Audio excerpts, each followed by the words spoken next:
The automotive industry is set for a revolution that will disrupt and reshape global business, threatening the survival of every organization. To make sure you survive and win in the new automotive game, Automotive Growth Expert Roberto Dal Corso has interviewed global experts from the automotive industry to identify the changes and the impacts that are coming to keep you ahead of the curve. Hi everyone, and welcome to the leading disruptive automotive trends from around the world. This afternoon we have a very special guest and good friend. We have Douglas Floyd from Momentum Management and Research. Douglas, welcome. Thank you very much, Robbie. It's great to be here. No, it's great to have you on. Thank you for making time. I know you're busy. I do appreciate it. So thank you so much. It's my pleasure. Yeah. Oh, and just to get started and to kind of warm up a little bit, I'll go easy on you and ask a couple of easy questions. I mean, we've worked together a couple of years back. You helped me put together my marketing intelligence internally. And, we met and you helped me tremendously. And I always came across and found you as an extremely professional and highly knowledgeable person about the automotive market. Could you help us and explain a little bit of what got you into the automotive industry? Well, actually, it's kind of interesting. I mean, first of all, I live in Germany, so it's kind of a natural fit.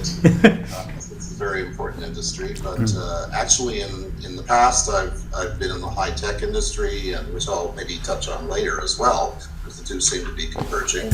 Yeah. And also, I was involved in the services business, both in Europe and in the US. So I kind of got into this automotive business with Momentum, because Momentum was trying to become more well-known. It's a very niche type of organization, but outside of the Nordic countries, it was kind of an unknown, and people were kind of desperate for the kind of information that Momentum had.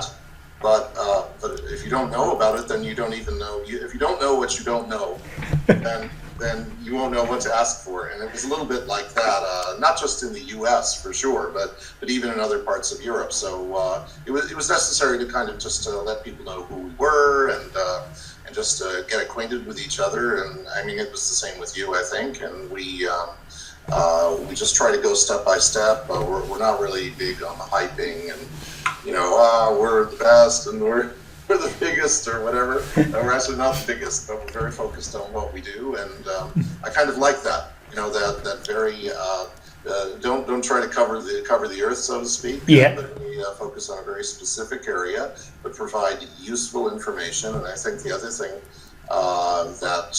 that's important in the automotive industry is to be in kind of a partnership.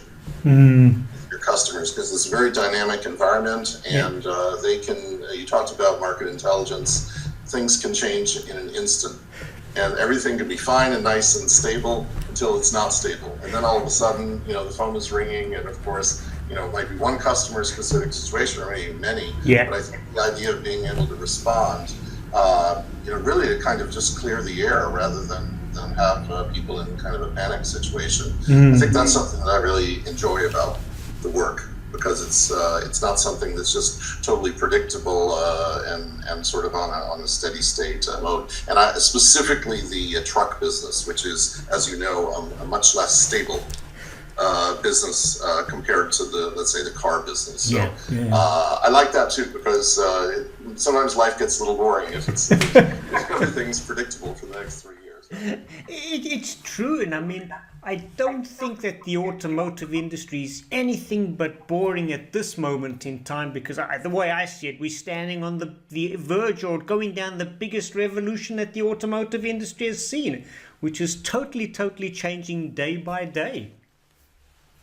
Yes, and that is exciting as well for both us at Momentum and for our customers. However, the impact on the truck business, especially the long-haul trucking business, is different. It is technology-driven, but it's different from the impact on the car business. Yes. Specifically in the area of electrification. So, but I think that makes it even more interesting, because people know that there will be changes. I mean, not just emission standards, but a whole raft of other issues coming along, which we can talk about later. But it's something where efficiency and productivity are very critical, just like in a factory. I mean, transportation is a service. So there's really a lot of great opportunities, which we're really excited about to work with our customers and to watch them become more successful. Yeah. Oh, that's good to hear. And I mean, Douglas, what has driven your success over the years?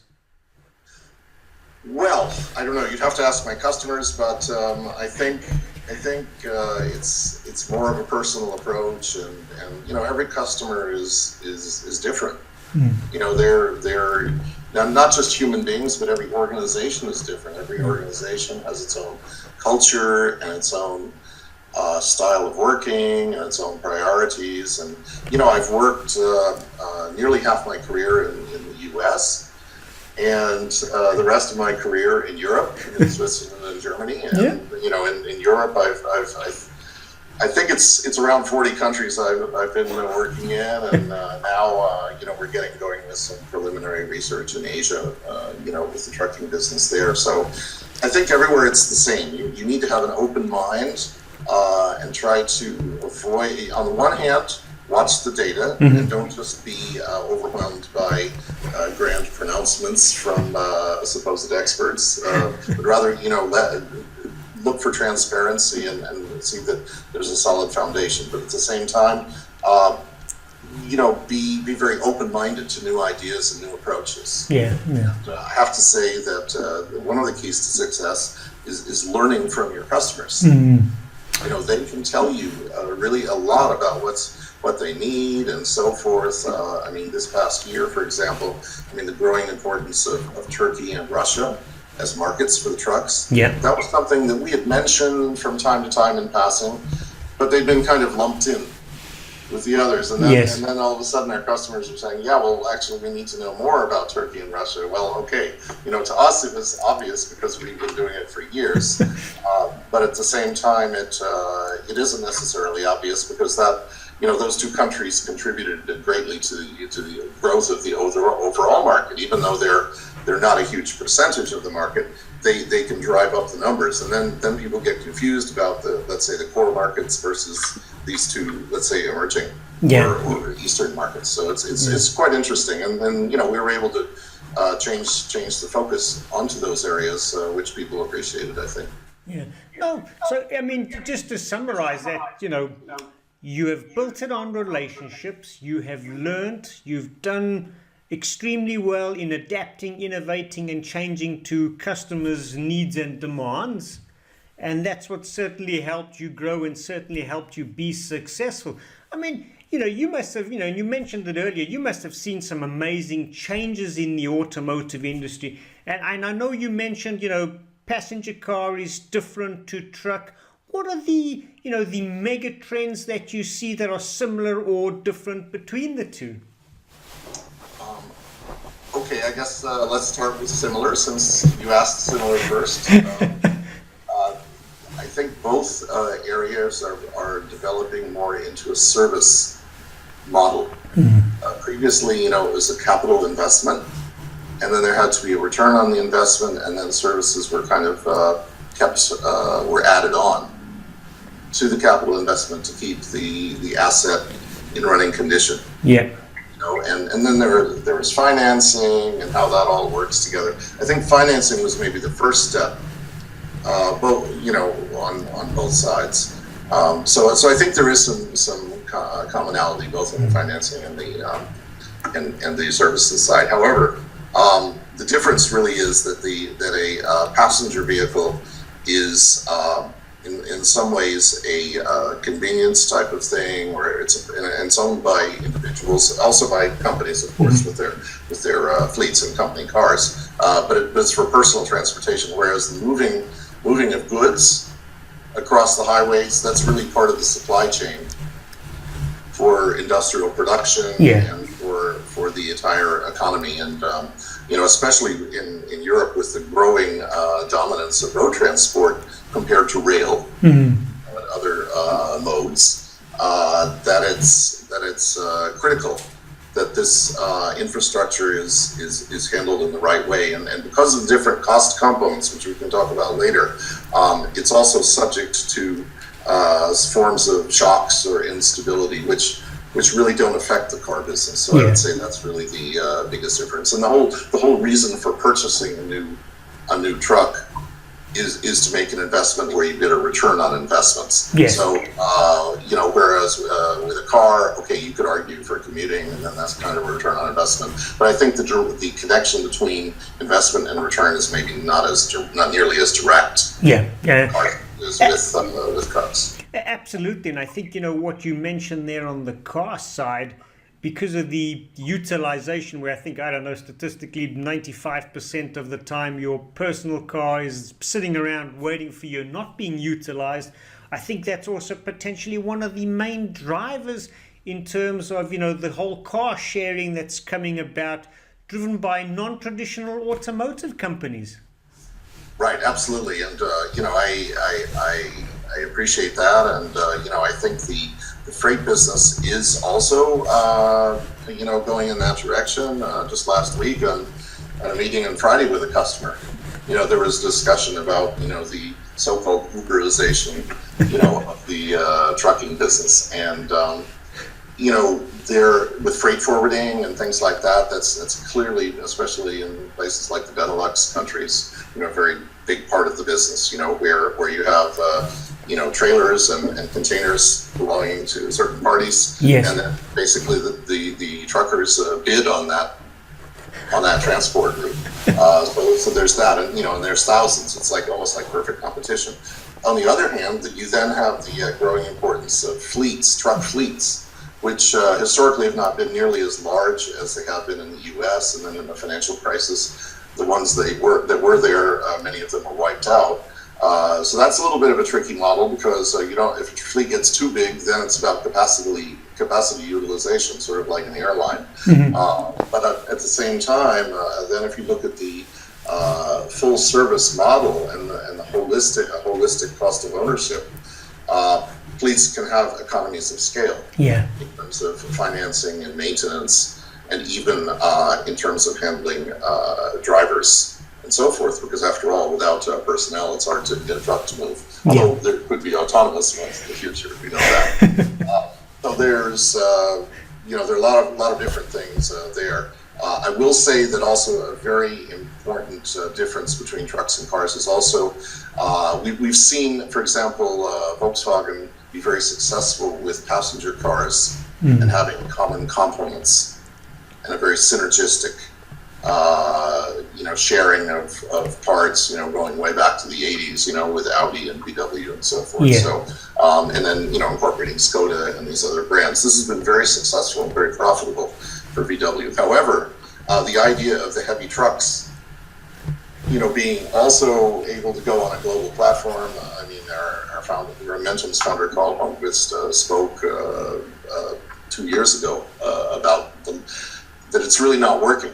And the reason is that these trucks are built for specific purposes, not just construction versus long haul, but even within the long haul area, fleets have certain different requirements than others. Some trucks are traveling in mountainous terrain, so they need more horsepower. True. There's a whole bunch of things there. And of course, the different OEs are working on the servicing side as well as the financing side. And they can compete very strongly and very effectively, along with banks as well, and leasing companies, and even rental companies. So there's the battleground is interesting, because you can't really say that everything is the same. To an outside observer, it can be, but really the customers, they have a specific need, they have specific requirements, and they put all the factors together. So right now, the market supports some kind of diversity, just like the car market. But and there's also regional brand loyalty, like there is in the car business. So that's more of a similarity. But nevertheless, it's quite interesting, how the different OEs compete with each other, to protect and maybe to expand their market share. No. And it's all very relevant what you mentioned. And I think you're in the absolutely fantastic situation because you get to speak to all of the major OEMs. You get to speak of all the leading wholesale distributors across Europe. So these are the really, really big boys of the industry. And I mean, when you put all of what you've said together, what do you see as the mega trends within the truck? I mean, where do you see the market going over the next 3, 5, 10 years? Well, I think the key thing is, fleet management, whether you've got a fleet of 2 trucks or 2,000. Mm-hmm. You've got to manage them, they've got to be maintained, and it's all about capacity utilization and uptime. Yeah. And today, especially with some of these new preventative maintenance or even maintenance monitoring, real-time monitoring, Yeah. even, in the case of tires and in some cases brakes, just as examples. Mm-hmm. Theoretically, you can really get your truck serviced anywhere on the continent. Yeah. And up and running again, and if you tie that together with contracted workshops and things like that, then you can really improve your productivity, Mm-hmm. which is the key thing. And of course, the drivers like that too, because they don't like to break down in the middle of nowhere and then wait for 2 days. They want to do their job. So and even just monitoring a lot of statistics, so the driver doesn't have to do a lot of paperwork and so forth. So these are all very important. However, I will say the let's say holistic fleet management is an emerging business. It started with something called telematics, which most you and most of the listeners have heard about, where the different components, like I mentioned a minute ago, gather data. Yeah. Okay, and either in real time or in a batch mode once a day, we'll download data about vehicle performance and mileage and so forth to a central place. That's fine.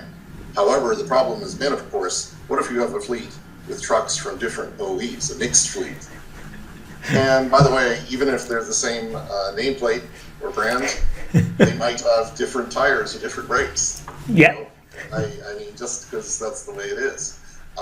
So of course, the demands of the fleets and demands of the OEs and the parts suppliers are not exactly the same. No. So right now, I think the issue is to find holistic solutions, which also depend on standardization.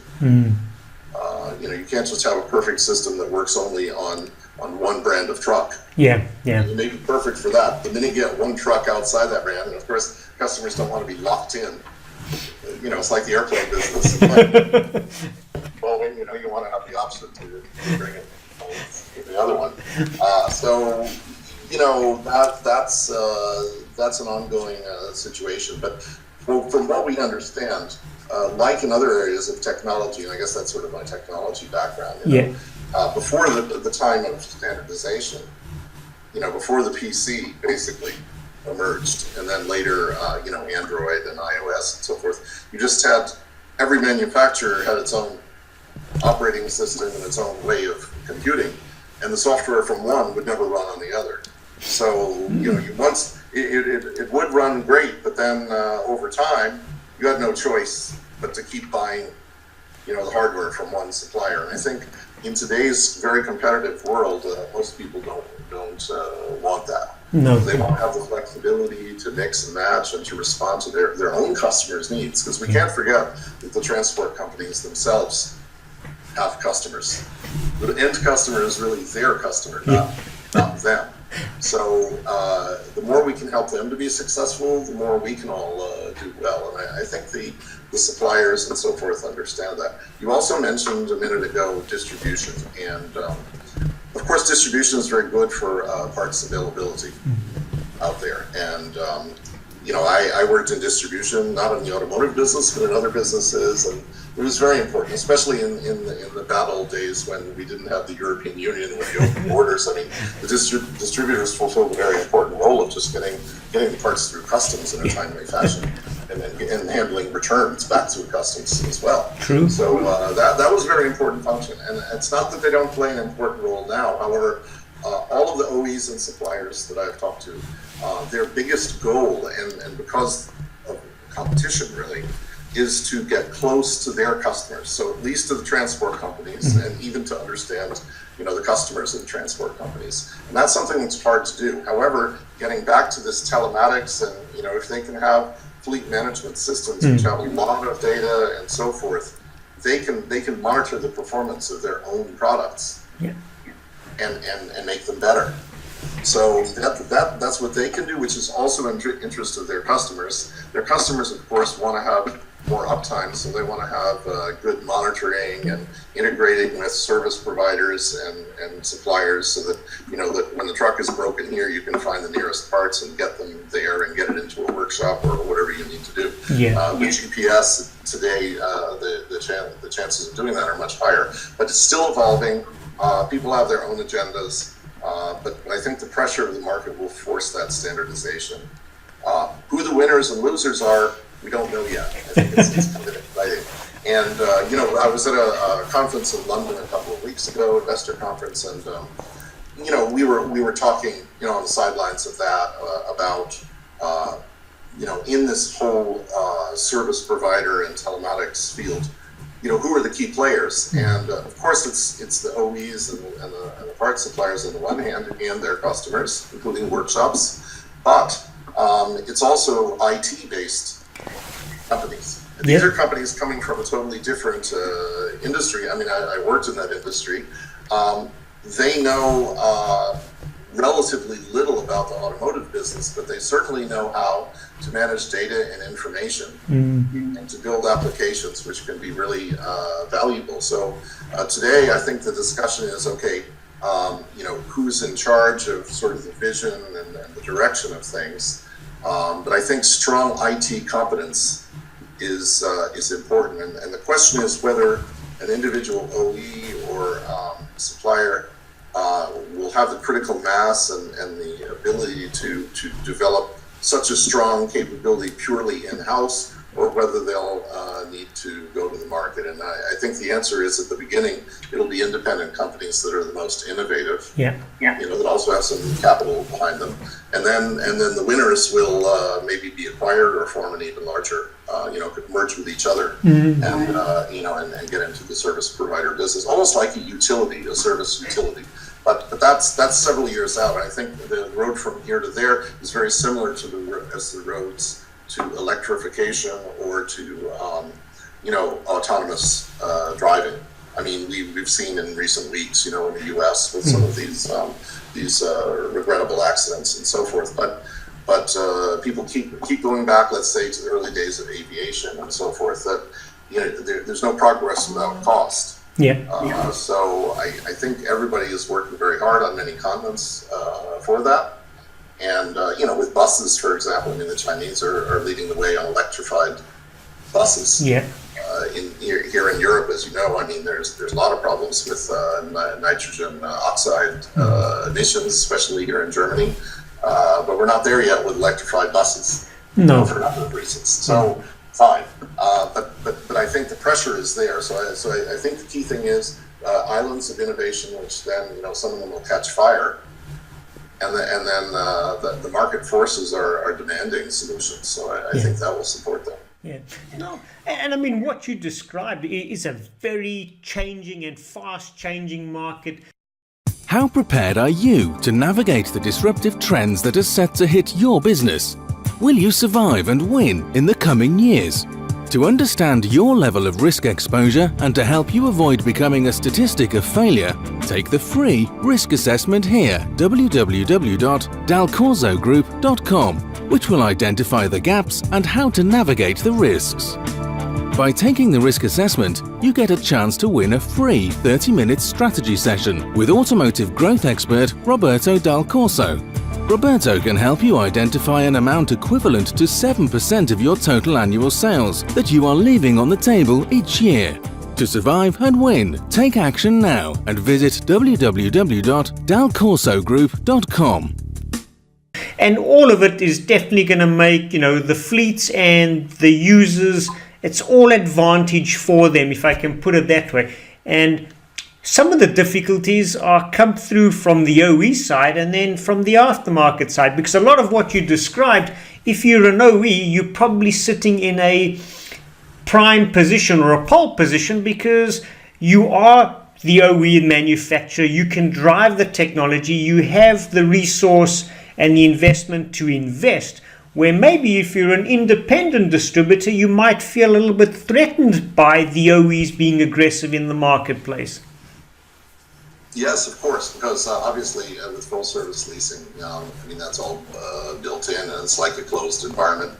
That has a lot of impact, as you know, on the suppliers, and what kind of business models they have, because if everything's being sold through the OEs are essentially taking over a piece of that distribution. Now, that having been said, I do believe that in parts of the industry there has been over-distribution. In the sense there have been so many distributors that the suppliers, tier one suppliers, let's say, for their aftermarket business, they've been sort of running blind. And having run a distribution business myself across Europe, the last thing you could do is just be, as a supplier, kind of a hostage of what your distributors are telling you, because they'll tell you what they want you to hear. Yeah. Not saying they're bad people, but they'll just tell you, their point of view. But if you don't have any other information to correlate that with, maybe you have other distributors, but still, the distributors, they want, good conditions and so forth. So I think it's sort of a delicate thing, and I think the role of the distributors is still there. However, clearly the suppliers want to be in touch, like I said before, with the transport companies, workshops, and end users, or recipients of the transport services, and not just distributors. So I think distributors maybe have a more infrastructure role to play. And furthermore, by the way, even if you've got a full service lease, there are parts of Europe which aren't covered as well by the OE workshops. So I think there always will be a role for them to play. And of course, it's a huge challenge between distributors and workshops have their own sort of central warehouses, of course, to have the right parts available at the right time across a huge geography in lots of countries. So, but in the end, the trucks need to keep running. True. I think there's a role for everyone to play, but clearly the OEs are eating into the distribution business, because clearly they see, that it's a profitable segment, and since the margins on the trucks themselves are razor thin, then they have to make money somewhere. It's understandable. Yeah. No, and I just wanted to jump into something a little bit deeper, because you mentioned, customers and getting information only, let's say, one-sided. And I think that's where Momentum has so much to offer, because as a neutral party, where you're speaking to both the manufacturers and distributors and having a global 360 vision and understanding of the market, I think that's where you're in a prime position to be able to bring neutral intelligence, neutral help to people. Could you describe a little bit of how you go to work? Sure. First of all, our biggest challenge is to sort of calm people down and get them to think a different way about the market. Because if you're the CEO of any OE or supplier, you have investors, you have advisors, economists, and you hear something about the macroeconomic developments, GDP or something like that, and you panic. A couple of years ago, the German government late in the year revised their GDP forecast downward. You probably remember that since you were chuckling. But, and the phone was ringing off the hook with us, but also, all over the country, because, and they wanted to put, cut back on production and so forth, both the OEs and the suppliers, because they saw just, it was terrible, what they thought was going to happen. Well, at Momentum, we simply looked at the data.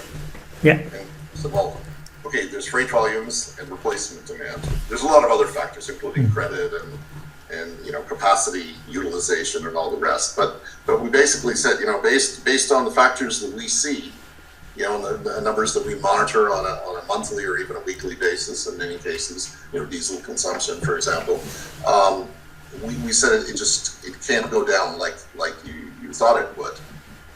Because we see, you can monitor, you can go back decades if you want to see the relationship between these different indicators and factors. Yeah. And one or two can be wrong. It's almost like that expression of the American politicians. You can fool some of the people some of the time, and you can fool all of the people some of the time, but you can't fool all of the people all of the time. And I think it was sort of like that, So we felt that these indicators, some of them might be misleading us, sometimes, and a couple of indicators might always be a little bit off, but they're not always going to all be wrong. No.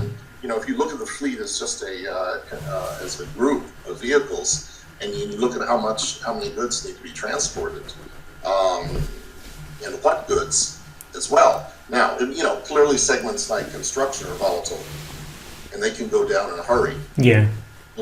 So you have to monitor that carefully. But assuming that it's not a construction-based crisis, then you need to look at things like fuel prices and other things, and also understand that a lot of these materials being transported like food. Yeah. They're going to be transported no matter what. The people are still going to eat. GDP is a little bit slower, and industrial production. You really need to understand that, and it can also have some other factors which even temporarily slow it down. A second example of where people maybe overreacted, but we at Roberto were able to quantify things, I think, better, was the transition, from Euro 5 to Euro 6 several years ago with the trucks, because there was pre-buying, because there was like a little window of opportunity where a number of the OEs, in fact, were really promoting their trucks heavily because, hey, you can get a cheaper truck without all this fuel reprocessing system, AdBlue, everything. But you need to buy it now. So there was a record, in December before the switchover, there was a record number of trucks ordered. Okay, because they hadn't been ordered, within a certain period of time. But we calculated it, just did the math, and we said, look, after 3.5 months, 4 months, we're going to be back to normal. Back to normal. Whereas the manufacturers and suppliers were worried about, a lost year. Okay. Or at least 6 to 8 months. So, when things are looking bad, it's very easy to just not see any light at the end of the tunnel and not be able to quantify it, because the market is so volatile. So you don't know how far it's going to go down for how long. And even at Roberto, to be fair and completely transparent, it's very difficult to forecast the exact timing of cyclical changes. Sure. But even outside of the cycles, there's some rules which fulfill. So I think with us, it's not like our number is always the right one and everyone else is the wrong one. I mean, the suppliers, they get numbers from the OEs as well as from us. The OEs get numbers from us as well as from their customers. Yeah. They see their order books coming in. And in the end, every business person has to make a decision based on, let's say, incomplete information or lack of a crystal ball. Because nobody can predict the future, just like the stock market. So, but I think the key thing for most successful business people is to make informed decisions. You want to know all of the different angles on a problem, and then you have to take a measured risk. Yeah. If you don't take any risks, there's no risk, no return. No, we all know that. I was going to say no risk, no fun, but financially it's been proven. No risk, no return. It's the more risk, the more return, but more volatility. So, but I think it's very important that people aren't stuck just holding a number. And the other thing that they shouldn't be stuck with is a number, even for momentum, as kind of just coming out of a black box. Like we have some kind of mysterious model, So we try to explain how our model works, and I know there's not time today, but some of the backup material certainly covers that. But it's based on earnings of the carriers and so forth. Well, what causes them to make money? Well, it's freight rates. Well, it's costs, driver costs, it's fuel, it's credit costs, credit availability, all of those things. So, but we also just analyze the market, and we talk about, okay, there's risks up or down. Yeah. For example, the Russian market, like I said earlier, has been really supporting the heavy truck business, in the past year and continues to. However, and believe me, I do these reports every month for a number of customers. If the oil price goes up, it's going to help the Russian business even more. Yes. However, if the oil price goes down, regardless of anything else, that country will be impacted very, very strongly. Stronger even than countries like Norway and so forth. So and I experienced this even in the technology business there. It's just that way. They use their foreign earnings to purchase equipment when commodities prices are good for them. So that's a risk, and that's something that people have to understand. Because if they think that the recent growth and strength of the truck market is based on core Europe, and they don't see that the Russian market is playing a good role in the growth component, they won't understand that there's a risk of fuel prices. Because after all, fuel prices go up in Western Europe. That might slow things down a little bit, but but then the Russian business will speed up. But then if it goes the other way around and the prices go down, that actually helps the Western countries, because then their costs for fuel go down. And then if the truck companies, the transport companies are making more money, what do they usually do based on all of history? They buy a new truck. So then the Russian market would suffer in this case by an oil price drop, but then there would be large truck demand from a much larger segment of the market. So it's like a little bit of a seesaw. You win a little bit here, you lose a little bit there. But of course, depending on which part of your business you're looking at. If you're an OE looking at your Russian business, you need to know the risks about that business. If you're responsible for Western Europe, then that's another part of the business. And of course, talking about Rementum, we've, especially from our tier 1 suppliers, we've gotten a lot of requests for understanding production, production.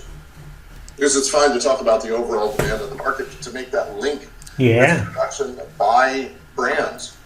Because if I'm shipping my product to this OE, I want to know how much he's going to be producing, and not just how much is going to be used in Europe, but also some of his production, of course, will be exported east or wherever outside of the European theater, but still produced here. So then, how much is he producing here versus exporting? So that's what we've developed, going forward. And of course, on some parts areas, there's the trailer business. And this has been really kind of a, you're nodding, but it's been a really painful thing for really, I don't want to say all of our customers. The OEs, it's not so bad for them, but for the suppliers, if you think about tires and brakes, just look at a truck, where are the tires and the brakes? But it's a very difficult business to deal with. So that's why we've been analyzing the sales data from the trailers and coming out with at least a short-term forecast for that. But that's just this year. So we're trying to respond to the customers. And I would say, Robbie, connect our analysis more closely with exactly what the customers need. Otherwise, we find that even business intelligence groups, they either don't have time or the focus to kind of translate overall market demand into the specific area that they're trying to address. So we're trying to come a little closer. At the same time, to standardize most of what we do. We do specialized projects, of course, and specialized data. But try to come out with a good common denominator that can help kind of a family of customers together. Because that way, the costs are much lower. We do it once, and it can cover 80 to 90% of their needs. We can fill in the gaps. No, I think, you guys do a fantastic job. And when you mention, the market changes, Western Europe versus Russia, and how Russia, the influences that can make the market go up and down very, very quickly. And you look at Russia, and Russia's a unique a unique area, because for us, I mean, a number of years ago, we had zero market share in it. It became our biggest market, but at the same time, so volatile by political, geographical, oil, anything can change the market one day to the next. The world changes in Russia. I mean, and then you've got Brexit on the other side. How are you tying all of that together? And I mean, what are you guys saying to your customers?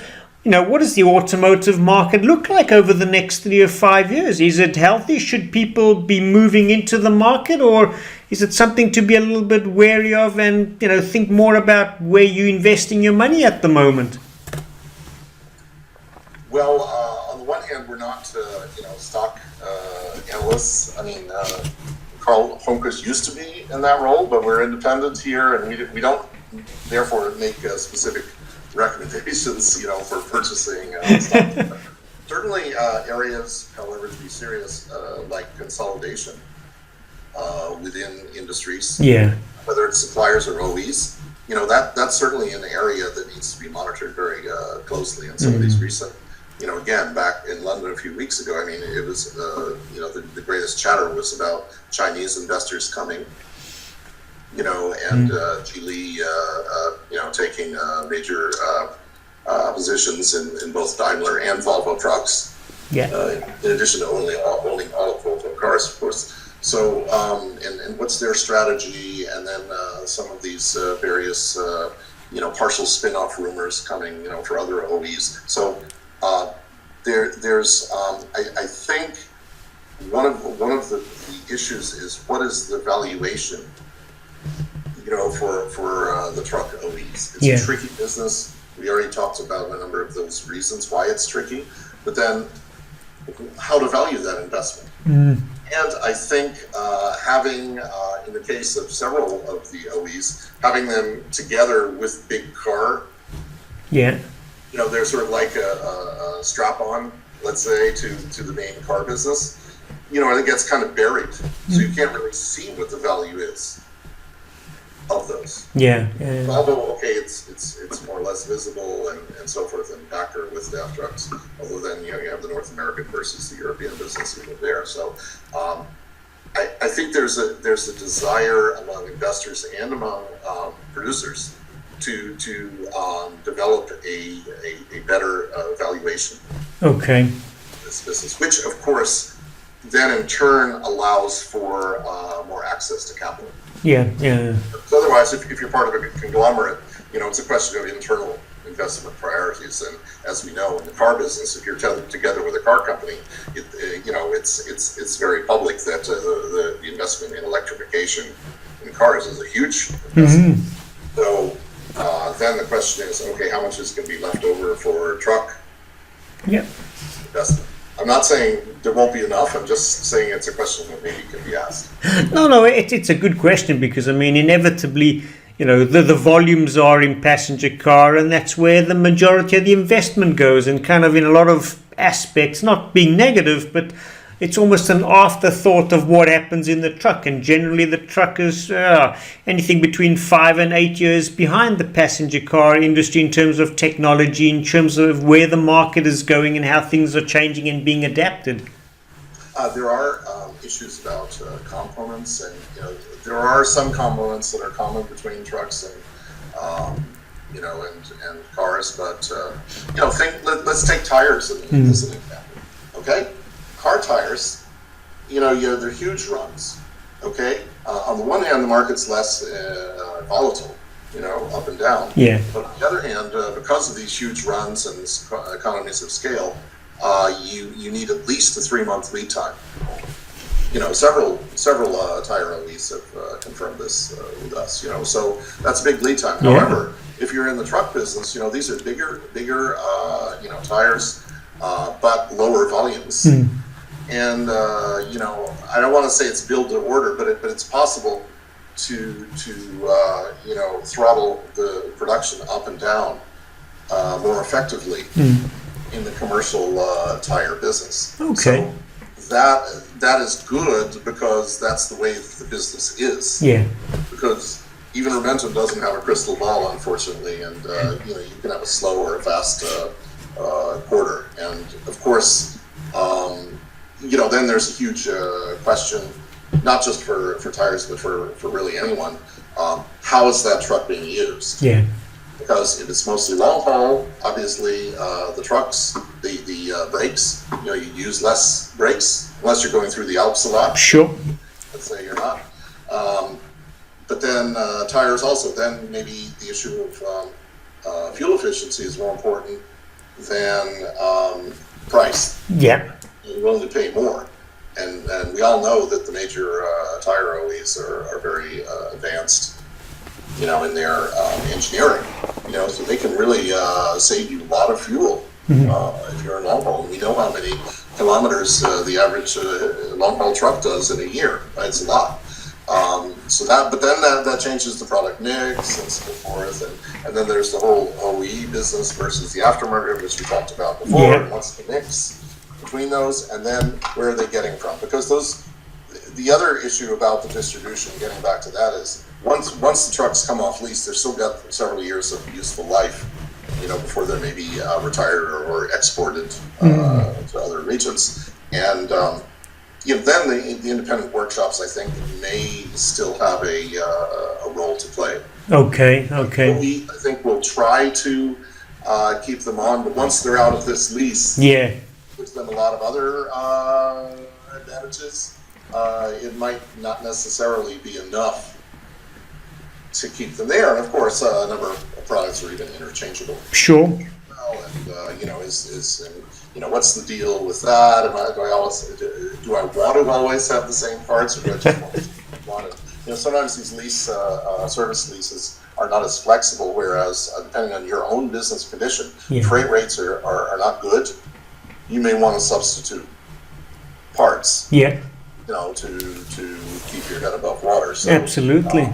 Flexibility, I think, is not only for Renton, but certainly for service providers like workshops, and even parts suppliers, is very important. I mean, we've seen a lot of products, where you have sort of a discount line, which is really addressed, I think, more to that tail of the life cycle of the trucks, where you don't want to. And it's like an old car; you don't want to put too much into an old car.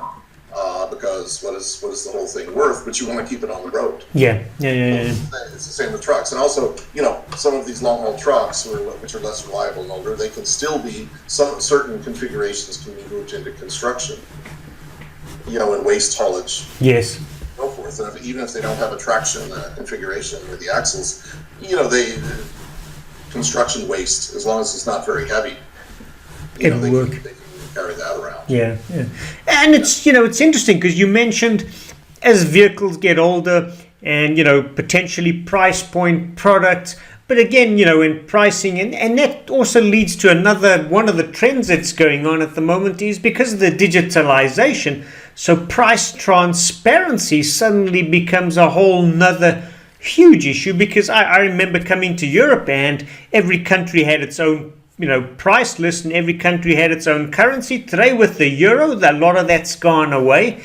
And a step further, digitalization, everyone's price lists and almost net prices are are available to everyone. So from the end user to distributors, it makes it a big change in the marketplace. How do you see, the people you talk to dealing with some things like that? Well, sure, because and the purchasers of such parts, they go to the workshop, they know what the parts are costing. Of course, the workshop wants to, like any good business person, wants to make money, and they know they can only get so much for labor. So where else are you going to make money? It's on parts, and also how much did that part cost you? Yeah, and I mean, you see that in the retail business, with matching prices and so forth on parts, but only if you bring it up. Even if you're stuck and you have to buy it at a higher price, maybe you won't go back to that workshop the next time. You'll find someone else, and I think that's a healthy thing, because it keeps everybody on their toes. I think for the parts suppliers, it's a big challenge, because then you have to do you have to sort of provide some kind of credits for maybe obsolete inventory, or even take some back. Yeah, right? Yeah. Now, with open borders, believe me, that's a lot easier than it used to be. And you can move stuff around a lot faster, but still, it's an extra cost and a challenge for those suppliers. But at the same time, and maybe for this reason, because it's so important to be flexible, the margins in the aftermarket business, of course, for the parts suppliers are good. Yeah. No, that is true. Attracting company from the OEs, like we talked about. Yeah. I mean, but then, of course, you need to, as a parts supplier, you need to develop the infrastructure where you can stay competitive. Yeah. In that aftermarket segment, which is not easy, and the problem is, especially with these high OE numbers recently, you get stockouts of key components, even in the OE channel, much less in the aftermarket channel, and then everybody wants the newest part.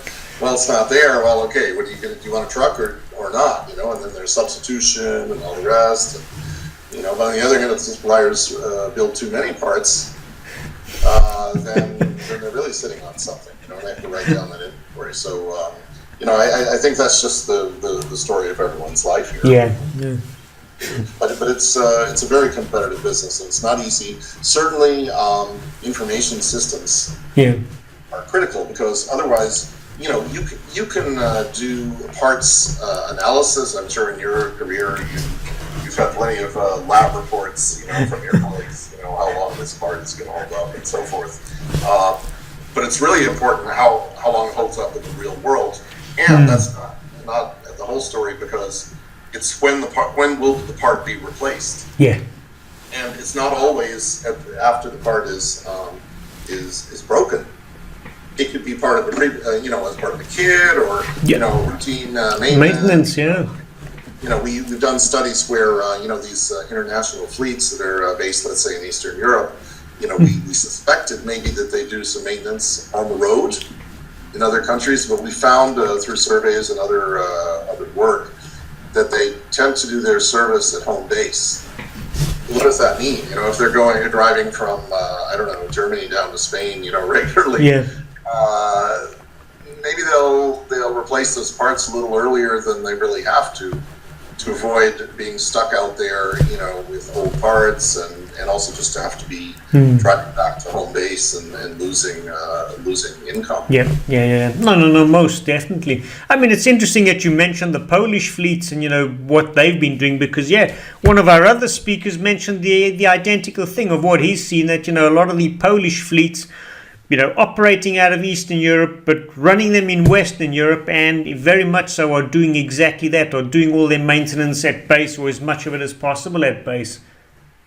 Right. And I can say that some of the mechanics here in Berlin, are for the cars are from Poland, and they're excellent. So, I think wherever they are, Polish mechanics are good and in demand. But obviously, if they're in Poland and they've got a lot of trucks to maintain, that probably makes it worth it.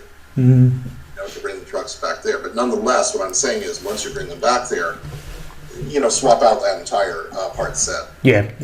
Tires have a little bit more left, but then you want to just get it out of the way. Let's just do a nice periodic. It's a question of periodic versus repair. Yes. Yeah. Periodic maintenance, preventive versus repair. Yeah, and it goes back right to what you said at the beginning about fleet maintenance and fleet management versus roadside repair today. I think it's by far becoming far more professional of how it goes to market. Right, and using some of these fleet management systems, which just now on a project basis are coming out. Yeah. Using AI. I mean. I come from the technology. You're going to tell me about your technology background. We talk about all day about what AI is or isn't. I think it's a nice marketing term. But regardless of AI, big data, whatever you want to call it, it's really a question of, okay, the theory is it's cheaper to bring that truck back to Poland to get it repaired, even though you lose a little bit of operating time. Yeah. Okay. But why don't we do some analysis there, both the manufacturers as well as the fleet themselves, and say, okay, well, how often are the older parts really breaking down, or could we run them a little bit longer? Okay, because talking about, I actually, one of my best-selling products in the technology business in Poland had to do with Ethernet. Okay. PCs, and in the older buildings over there, for the Ethernet within a building, it didn't have wireless yet. Yeah. But it had coaxial cable, sort of like cable TV. Okay. Okay, but you also had some of the newer cable in there. But we had competitors that had these coaxial, connectors, for the Ethernet and everything. They were much cheaper, from the Far East and everything else. I'm like, well, why are they buying ours? It's so expensive. It's like overpriced. It's almost like, because in the U.S. nobody wanted to buy them, so okay, fine, we'll sell them abroad. Fine, if you make money, we'll produce them. That was it, right? And then finally, I just went down and I talked to somebody who was actually installing these. Oh, why do you guys buy these? It's so expensive, and you get that one. He said, it's simple. They're rated at 50 meters. Okay, because that was the standard for Ethernet over that medium. But everyone knows they work at 200. And the others only work 50, according to spec. But that's not, and nobody knew that. Yeah. The people who built these things and designed them didn't know that, and they may have generally known that, but they didn't realize. But that allowed us to dominate the market. So there are a lot of really hidden things that you sometimes don't know. Yeah. In a product or a service. One little critical issue which can just make all the difference. Yeah. No, you're right. And I mean, your example there, makes me think back of, when you're making brakes and axles and especially safety related components, and, you go out because you warrant the product for X amount of time because that literally 110% of the times that warranty is going to work. In reality, probably 90% of the times you might get, 1.5 times than what you're going out and saying. But the people know that, but you are not prepared to go and put your money behind it. So I think you get yourself caught up in those kind of things, and you don't out there pushing the value added that you've already got. Yeah, that's right. I mean, you have to, from a number of points, whether you're the press, let's say, or a manufacturer, you sort of share the same problem. Yeah. You want to be conservative. Yeah, that's you true. You want to be able to 200% verify what you're reporting for a number of important reasons. Of course. But reality may be different, but how do you get to that reality? And of course, fleets is the first step, because then you have a lot of vehicles to compare. Yeah. Critical mass of information, which an individual operator does not have. Okay, but on the other hand, you still need some kind of an infrastructure to collect that information. Yeah, and I think you're right. It's on that information that you can then potentially show, because you've got the information, you've got the data, you can verify it and show people that it is something different to what we believe. Because I mean, I've had so many experiences fighting with our OE engineering, because aftermarket product didn't need to be as good as OE product. But yet, as a company, we design it this way, and the spec is the same, whether we sell in one or the other, which I can understand, but I also cannot understand. So you've got to wear both hats. Right, and the thing is the value, the economic value to the customer, because he or she is making a financial investment which needs to have a return. Yeah. And you're going to get a return by operating that vehicle, but it's only going to be so high. And if you can increase that return through substitution, it's a question of reliability versus cost. True. And how important is the reliability versus other issues? And like I said, it's hard to measure every single vehicle, but a certain number of long-haul vehicles do go into construction or other more locally focused areas, and there, repairs and breakdowns may not be nearly as big an issue. However, you may need more brakes. Because you're carrying big loads and stopping and starting a lot.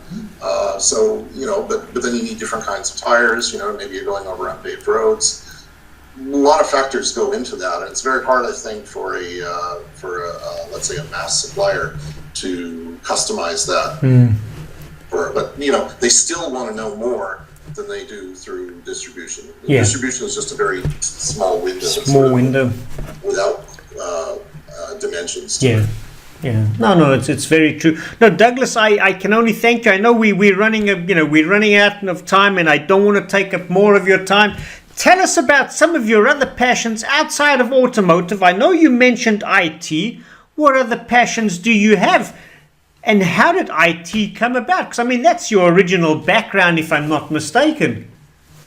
Well, you can say IT is my background in the sense that, back when I was in school and after school, I did some work for my father who was in the, he did some IT work for clinical laboratories, blood testing equipment. Okay. Which is a little bit like telematics, I guess. But then actually, when I was in university, I studied economics and econometrics. Yeah. I got into into analysis of the data. So that's what really connects with Roberto. It was in the construction business, working with large companies there. Yeah. But then actually, a former colleague from there was in the IT business in Switzerland, and he asked me to come over. So that's how I got into Europe, and then I moved around there. But it's sort of related to one of my personal interests, I guess, which is foreign languages and so forth. Being originally from the U.S., that's maybe unusual. Yeah. At least one of my customers reacted with surprise last week, because... So how many languages do you speak then? Well, in addition to American English, my German is currently my best foreign language. French used to be. Yeah. It's still okay, but it sometimes gets rusty. Not too many people in Germany speak French. I've got some. I've studied Mandarin Chinese. Oh wow. 2010, and I would say I'm at a pretty good level. I can understand them all, and I'm maybe not as elegant speaking, but for people who don't speak any English, it's great when I'm over in China, because you can really, whether you're speaking with owners of companies, yes, or politicians, they tend not to speak English, but they really like to obviously get an impact or an insight from foreigners, how things are going on in the world, maybe in their export markets. But of course it's good because then I can also kind of understand how they think and how they develop their business. So, these things aren't easy. I know it's not easy to learn languages, but it's fun for me, and I understand it's sort of a systematic approach. And it's almost like people who say they want to climb Mount Everest. I mean, people ask why you learn this language, and I say because it's there. Exactly. But it's so much fun, to do that, and you can always get better. And I'm hoping to take a shot at. I mean, I've been saying Swedish for several years, but certainly Italian. I've got a base there, but I'm trying to get beyond the ordering in the restaurant level.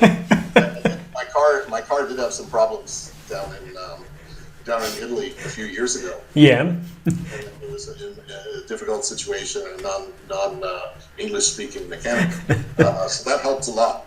I think necessity is the mother of invention, whether it's in the automotive business or in the language business. No, it's true. And I think with, the language side, I think also it just takes you as a person to be willing to take a little bit of a risk and try, as bad as it may sound, and come out, but it just helps to build and break, the bridge, and just it gets you closer to people.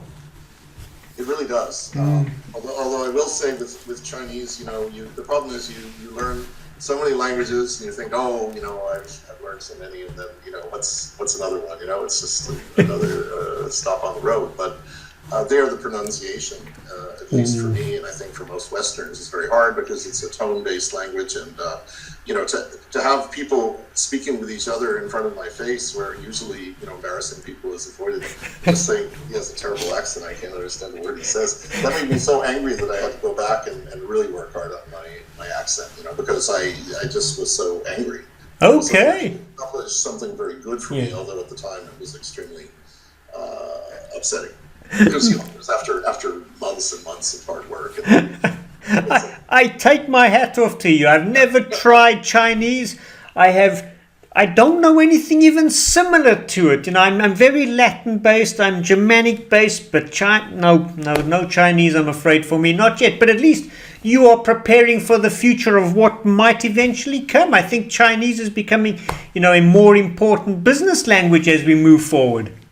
Absolutely, and it is the most commonly spoken mother tongue in the world, and I think it's quite good because the Chinese make a huge effort. I think you would agree to train everyone in school in English. Yeah. And a number of Chinese really get to a very high level in English. And to me, it's just a question of being nice to make an effort to learn their language. And but the key thing is to find topics that are fun. Yes, yeah. Like sports or something like that. Then I think then you can really make a lot faster progress than if you're going from the textbook. So that's just a small tip, maybe, for any language. Well, for us, we've got automotive, so that keeps it more interesting. For example, yes, absolutely. And believe me, I've developed a very wide range of knowledge on brakes and tires and other things like that in Chinese. Which is also good, because otherwise that's something that maybe the average student would not know. Yeah, I'm one of them. I know nothing. No, but Douglas, I just want to say thank you so much. It's been absolute pleasure talking to you. I've learned so much, but then that's always the case whenever we have one of these discussions. I'm always learning from you, so I can only say thank you so much for your time, and thank you for sharing with us all. Yeah, well, thank you so much, Robbie, for the invitation, and for everyone else for listening. It's really great, and I just hope that if anyone has any questions, they have the contact information. They'll be able to access it there, and just let me know. And we also have a newsletter that we send out every 3 to 4 months, and in English and German. So you can choose which language, and then. If you like, you can also just send an email, and we can put you on the list. And for everyone thinking about that, highly advisable. Get the newsletter, valuable information that does come out. I've been getting it, and it's brilliant stuff. No, Okay. Douglas, thank you so much. You have a super rest of the day. Okay, you too, Robbie. Thanks very much. I hope that you have enjoyed and found value in watching this interview. If you want to learn more about the leading disruptive automotive trends impacting the industry, check out www.dalcorsogroup.com. I encourage you to share it with colleagues that will appreciate great industry insights. Join us tomorrow for more experts from around the world.